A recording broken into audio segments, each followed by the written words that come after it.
সিদ্ধিরগঞ্জে tank lorry মালিক শ্রমিকদের কর্মবিরতি police ও BNP নেতাকর্মীদের তৎপরতায় স্বাভাবিক। সিদ্ধিরগঞ্জ নারায়ণগঞ্জ প্রতিনিধি।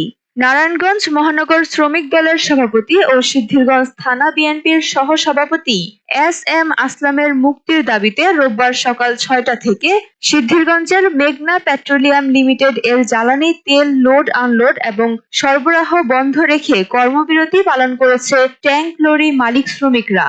তবে পুলিশ ও স্থানীয় বিএনপি নেতাকর্মীদের তৎপরতায় সকাল 10টা থেকে লোড আনলোড ও সরবরাহ কার্যক্রম স্বাভাবিক হয়। তবে পদ্মা অয়েল কোম্পানি লিমিটেড এর কার্যক্রম সকাল থেকেই স্বাভাবিক ছিল। বাংলাদেশ ট্যাংক লরি শ্রমিক ইউনিয়নের দপ্তর সম্পাদক সালাউদ্দিন বলেন, এস.এম. আসলামকে গ্রেপ্তারের প্রতিবাদে আমরা এই প্রতিবাদ সমাবেশ রেখেছি এবং কর্মবিরতি পালন করেছি। আমরা দ্রুত তার মুক্তি চাই। প্রসঙ্গত, গত ৬ আগস্ট রাতে বিএনপির এই নেতাকে চাঁদাবাজির অভিযোগে গ্রেপ্তার করে জেলা গোয়েন্দা পুলিশ ডিবি। চাঁদাবাজির অভিযোগে তার বিরুদ্ধে ১৯৭৪ সালের বিশেষ ক্ষমতা আইনের ৩/২ ধারায় ডিটেনশনের জন্য জেলা ম্যাজিস্ট্রেটের কাছে আবেদন করা হয়। পরে তাকে আদালতে প্রেরণ করা হয়।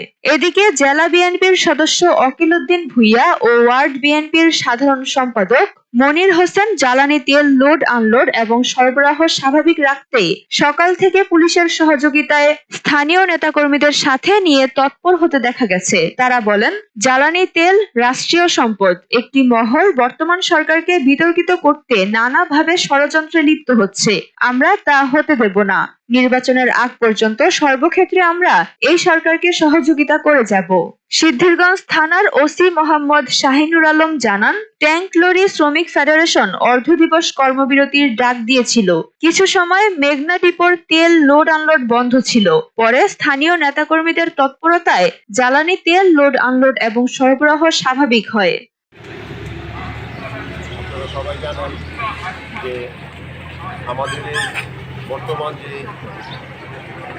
তত্ত্বাবধায়ক সরকার আছে, এই সরকারকে এদেশের আপামর জনগণ সহযোগিতা করার জন্য উন্মুক্ত হয়ে আছে। আমরা বাংলাদেশ জাতীয়তাবাদী দল বিএনপি ৬ নং ওয়ার্ড এবং অঙ্গ সংগঠনের নেতৃবৃন্দরা সবসময় এই সরকারের সহযোগিতা করার জন্য জনগণকে যাতে কেউ জিম্মি করতে না পারে, এই দেশকে যাতে কেউ অশান্ত করতে না পারে, সেজন্য আমরা সবসময় সচেষ্ট থাকি।